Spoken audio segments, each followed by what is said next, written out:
This is our review of WE P14 full metal CO2 or green gas pistol. It can either run on a CO2 or a green gas magazine. Of course, with CO2 you get an increase in performance FPS wise. You get about a 30 FPS increase from about 310 to 305 up to 340, maybe even 350 with some guns. So we open it up. This gun came with this black cloth liner in the box that the gun was housed in. After you take the gun out a few times, this stuff is just going to kind of get wadded up and it's not going to look good anymore. So, yeah, I just took that out. Now, as you can see, when you open up the box, there's pretty much nothing in it aside from the instruction manual. Basic WE instruction manual, P14. Yeah, nothing really special about that, WE. But there is no hop-up adjustment tool, there are no BBs, there's no silicone lube that comes with the gun. It's just the gun and the magazine. So, yeah, you're not going to get a lot of add-ons. Taking the gun out of the box. The gun is a nice gunmetal gray. It's pretty good. I like the finish. There have been some complaints of reviews on some websites that this paint chips off very easily.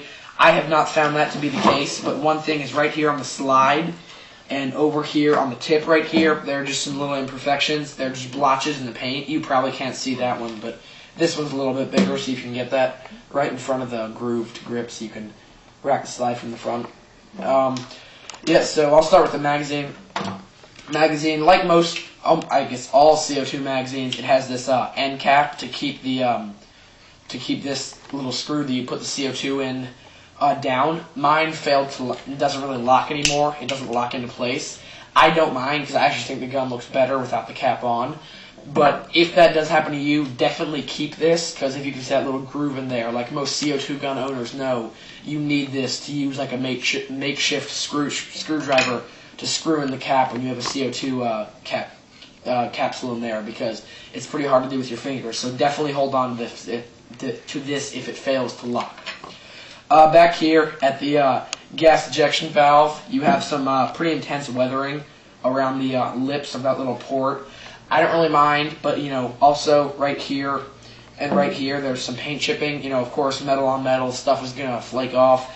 I don't really mind, but if you really care what your magazine looks like, then this might not be for you. One thing that I do like about this mag is, as you probably know, with some gas blowback mags, if you pull this thing down and let it snap up, these lips can break. But this, like most WE mags, there's a little pin right here, and you can just knock that out, and this whole lip assembly will just lift off, and I believe you can buy replacements online or from WE. Yeah, pretty basic CO2 magazine. Holds 27 rounds. CO2 goes in here. Unscrew that. Now, just a quick thing. This end cap, it's made of very weird material. I think it might be aluminum. I'm not sure, but it feels like metal, but it's extremely light. So I guess this is aluminum. Nothing special about that. CO2 goes in there.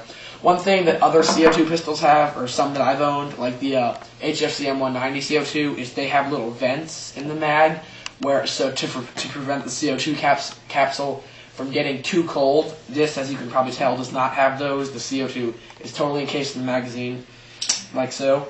And so that means that when you take your caplet or capsule out, it is going to be very, very cold. I'm not even exaggerating. I took it out the first time I shot the gun, and I dropped the capsule. So just watch out for that. Of course, you're not going to hurt yourself with the CO2 capsule, but something to be aware of. Screws back in, and as I was talking about the end cap screwdriver, it's right here. Pop it in, and then you can just use it like a screwdriver. Nothing special about that. Okay, moving on to the gun. The gun is normal 1911 layout, except for it's got a match trigger, and it does have a double stack magazine. So it fits in most holsters, and just for those of you who are wondering, it does fit in the Black Hawk Circa holster that you can buy on Amazon or Shorty USA. So if you're wondering, if it's double stacked, it won't fit. It will. It is a little bit of a squeeze, but it fits just fine. Starting with the sights, it's got white dot sights. It's pretty nice. You see them there. Nothing too special about them, but it's a 1911. Like all 1911s, it's got the grip safety right here. When the grip safety isn't working, it won't fire. And just for the record, the rear sights are removable, but the front sights are not. So that's something you might want to think about. Oh, and the rear sights are fully adjustable. There's a little screw thing right there that you can adjust them with. So as I was just saying, grip safety right here. If it isn't pushed in, it won't fire. If you push it in, it'll fire. Now, this safety right here that prevents you from firing and from the slide going back, if you don't have the hammer back, it will only go up halfway, and only when you pull back the hammer all the way will it pop up to its upmost position where you can't pull back the slide. Speaking about the hammer, it's got 3 settings. All the way in, half... let's see. That's weird. It's supposed to have a... Oh, there it is. Half cock setting, and from there, even if you have the safety off and you pull the trigger, nothing will happen. And then it has the full cocked, and where you pull the trigger, if all safeties are off, the gun will fire.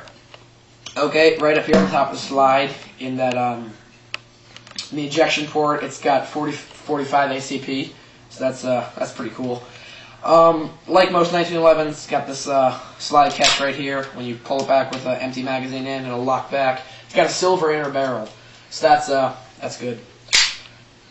Yeah, and like most 1911s, disassembling, you want to pull this thing back until the slide catch is even with the little semicircle that's behind the real slide catch, or in front of rather, and you want to line that up, and that will allow the slide catch to pop right out. I'm not going to do that right now, but it's very simple. You just line it up just like that, so that I'm not sure if you can see that semicircle, but that little semicircle right there, you want to line that up with the top of the slide catch, and it'll just come right out, and you can take it out and adjust your hop up on the internals of the gun.